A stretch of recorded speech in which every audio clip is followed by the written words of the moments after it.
So I'm here to talk about Blue Faery and also to show you some results of 2 different surveys. And so this presentation is how Blue Faery helps liver cancer patients spread their wings. And I just want to also thank Izai, Teresa, Rebecca, Azure, Bill, Kathy, Jane, Ryan, Steve, and Susan for making this possible and for being here today. People often ask, why Blue Faery? And it's because my sister Adrienne's favorite color was blue, so much so that during her cancer journey she asked for a blue wig to maintain her look. And when I was naming the organization, I wanted liver cancer in it so people knew what we did, and I wanted her name in it so people would know her and remember her, but I was sort of at a loss. Something was missing from a branding standpoint. So I actually sent out an email to 10 people. All of these 10 people were involved with my sister. They were sort of her aunts and uncles, and every single person came back with some version of Blue Faery. And it came from this photo when we went to medieval times, which was on her bucket list, and she had her blue wig on, she was wearing blue, and she had bought these blue butterfly wings that summer. And that summer we just started calling her our Blue Faery because also she loved fairies. So that's where the name came from. And this is the year before Adrienne was diagnosed. This was actually taken on my 28th birthday. I had to bribe her to take a photo with me at the mall. I don't know if you remember those glamour shots, and this is with her natural blue hair. And I love this quote, "Children leave you, so do husbands and lovers, but your sisters, they are the only ones with you from crib till death." But Adrienne was more than my sister. She was my child. And one day I hoped when she grew up to be my best friend, what was supposed to be a 2-week Christmas vacation to visit me in Los Angeles turned into a permanent stay when our mother decided she no longer wanted to be a mother. And I was 22 years old when I became Adrienne's guardian. And this is Adrienne during her cancer journey that summer. In the first photo, she's showing off her quad hawk. That was her idea at Children's Hospital Los Angeles.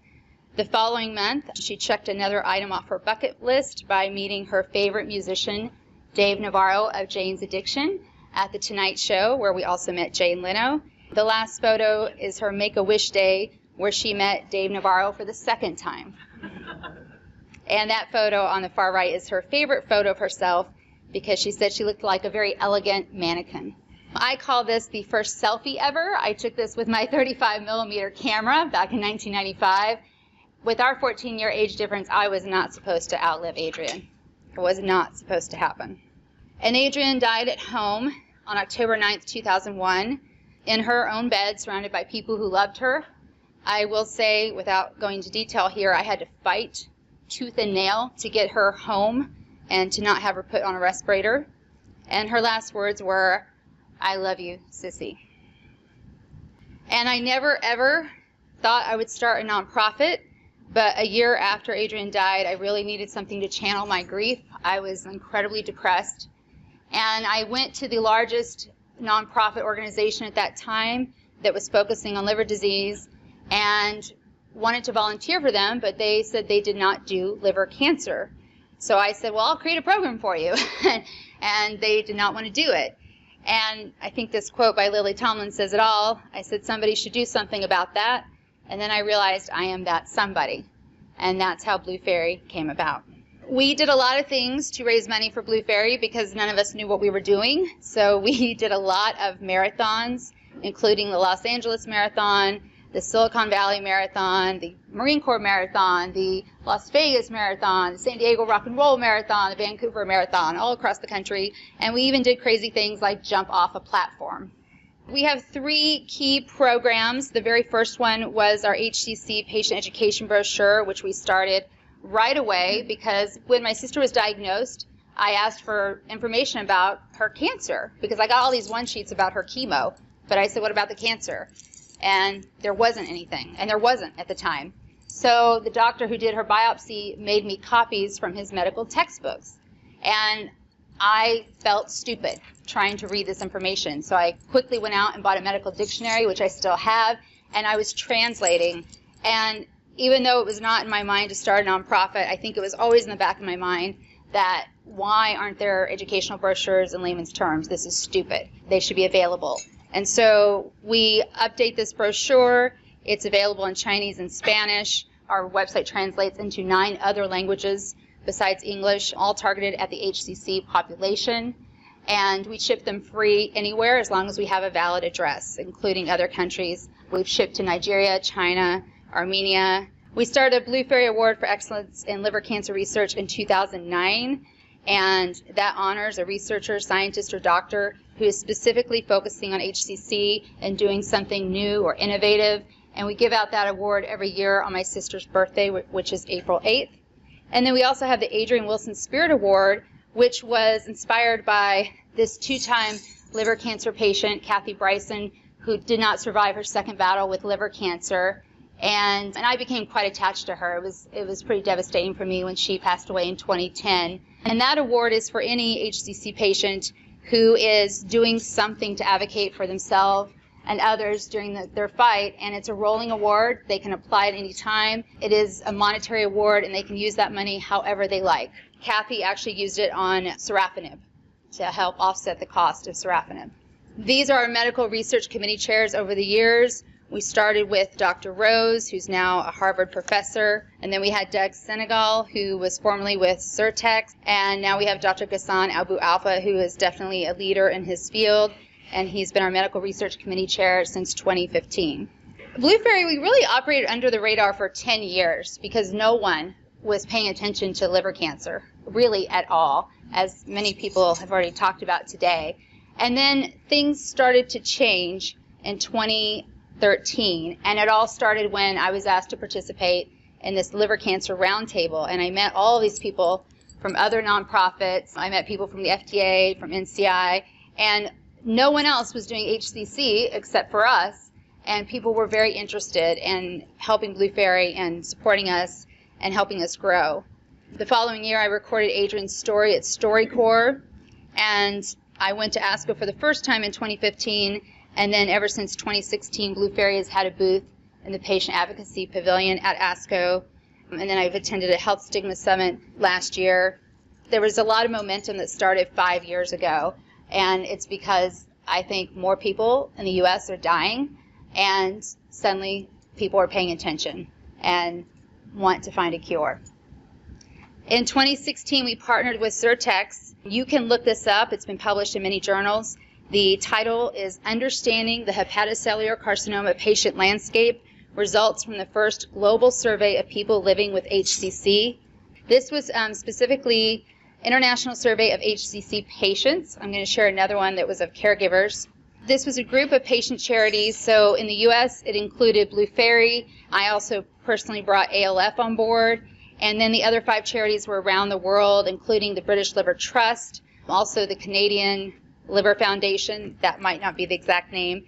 But we were in 13 countries. We conducted what was called an HCC Patient Voices Survey. And it was available for a long time, for about 6 months. And this is just an excerpt from the survey. Again, you can look it up online. But the 3 words that describe your feelings when you learned you had HCC, scared, worry, fear, were the most common, and then sad. Excluding surgery, what had been the most challenging HCC treatment? Taste by far was the most challenging, followed by sorafenib. And then what came out of the survey for me that was really surprising, helped me realize that we need to do a much better job, was that 68% of the patients did not feel they got enough information about HCC and its treatment at the time they were diagnosed. That was not broken down by country, but still, overwhelmingly, patients were not getting the information they need. And you've met 2 of these lovely women today. So last year, we soft-launched our liver cancer community on the Health Unlocked platform, and we did it during Liver Cancer Awareness Month and also at the liver meeting.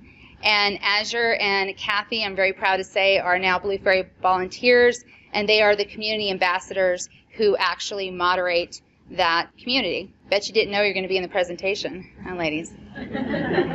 Blue Faery turned 15 on December 19th, 2017, and I always thought this was interesting because I didn't pick the date of incorporation, the state of California did, but that is the exact date in 1994 that I became Adrienne's legal guardian.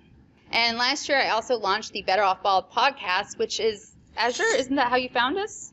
Yeah, so, and this tells the story of how I raised Adrienne in her 147-day liver cancer journey, And it's essentially the audio book of my unpublished memoir, which was my thesis for my master's degree. And I just tell the story in real time the way it happened to us. And Adrienne was a writer as well. So by chapter 3, you see her point of view versus my point of view. And you can see how radically different they are, especially during the 4th month when she had the best chemo ever, air quotes. It was quick. We were in and out. She was feeling good. No pain, no dilated. Woohoo! I thought it was great. And it turned out that she had written in her journal that she knew the tumors were getting worse. And sure enough, a scan a few weeks later showed that the tumors were getting much, much worse. In 2017, we partnered with BMS to do a liver cancer outlook survey, and this was only of caregivers of people living with early stage and advanced stage liver cancer. And this survey was done in a very short amount of time, essentially 1 month. It was 90 caregivers. 30 of the caregivers were caring for early stage patients, while 60 were caring for later stage patients. And if there's an asterisk, that just means it's reflecting those 60 caregivers of advanced stage liver cancer patients. This is also available and published online now, but I just pulled some interesting information from the survey. So there was very limited knowledge and misperceptions about liver cancer, very common prior to diagnosis.